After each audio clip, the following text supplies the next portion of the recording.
I like that one. Love it. I need 2 hours to tell you how much I love that song. Well, thank you. Everything about it, the writing, the orchestration, the delivery, and the message. Well, the band had a lot to do with the orchestration, and that came out differently than I would have necessarily thought of in my head. It came out. It was fantastic. But that's part of the reason why you have a band is to do things. Fantastic. Nick D'Amico, I can't stress how much he added to that with the organ sound and that sort of sonar sounding keyboard in there. Absolutely. And Paul Hansen doing the guitar solo is a guy I've known since I was a kid. But we posted earlier your solo version of it. That's also incredibly powerful. I mean, I definitely like the orchestration. There's no question about it. But that song, it just lends itself to it. Let the silence out. That line.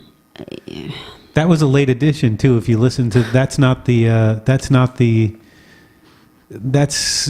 last line. If you listen to the version I did on Here's a Moon in 2000, where I did it sort of as a demo thing. I'm glad you found it. Well, I kept writing it. The original line, it just sort of trails off. I couldn't quite figure out how to nail it. And somewhere in those, 14 years in between the two times I recorded that, I found a better line.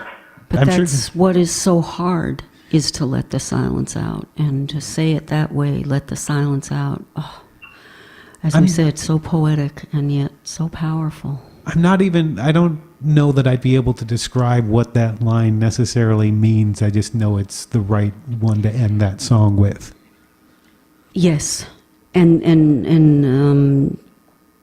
it was only a few bruises and they would go away, and for those who have experienced, they know that the bruises do fade, but they never, ever go away.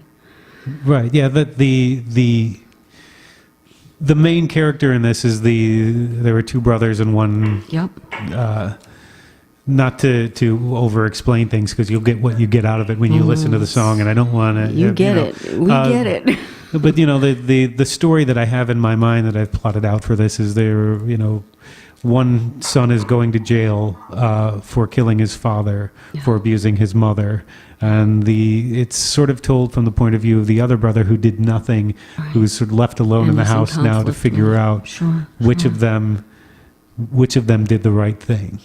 Or perhaps there was a third right thing that neither of them could get to. Yeah, it's sort of about the rationalization that you can easily drift into until something goes utterly wrong and something is irreversible happens, and then you're looking back saying, oh, there were a million places I could have changed this up until this point, and now I can't change where I am. Exactly. Well, you're an incredible storyteller, and I know you said you don't do that many story songs. I encourage you to do more. I'd like to. I can't. I got to get it just doesn't absolutely come to me quite that same way. But when it does, come here. Yes, certainly. Because I can totally see the made-for-TV movie that goes with this. We many years ago developed a program called Emotion Education, which is a way to help people take a look at their feelings and find productive ways to express them. Obviously, neither of these guys were able to get to that.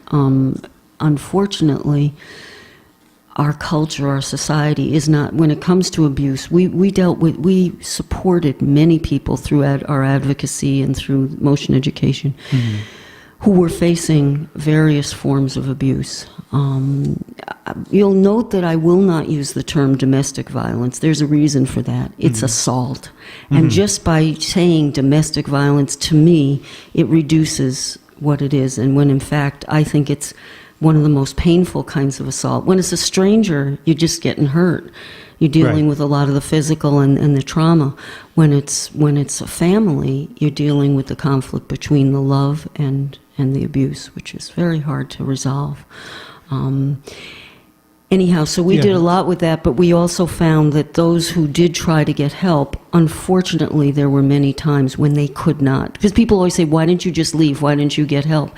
And we know many people who tried, and of course, again, it was in the news this week, 20 years. It's impossible to know what informs somebody else's decision. Exactly. And it could be until you can say... And how trapped you can feel. You can say, why didn't you do this or why didn't you do that, but be prepared to hear something you didn't think of. Exactly. If you get an answer at all, if you can get an answer. Sure. Anyhow, as I say, I think that we would like to do we do what's called Who Cares specials, and I would like to do one on this and include your song as well as other people's. I thank you for sharing it with us, and keep us posted. I'm glad that I'm glad you enjoyed it. Very much so.